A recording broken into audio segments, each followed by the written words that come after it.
In this video, I'm going to teach you every working code in Blue Lock Rivals. So in order to do that, you first need to head over and then sign in into your Blue Lock Rivals account in order to actually see and redeem those codes. So as of right now, it's currently September, so I will present you the latest updated codes as of September 30.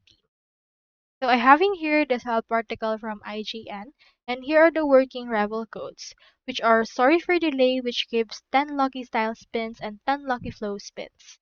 We have Bunny Peak with 10 lucky style spins and Lavin next week, and from in there you can get 10 lucky flow spins.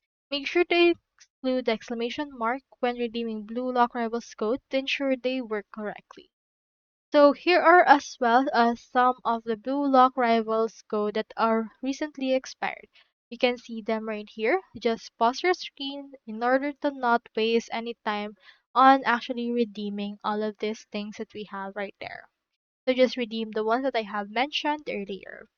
So that's all there is today, and I hope this video helped you out.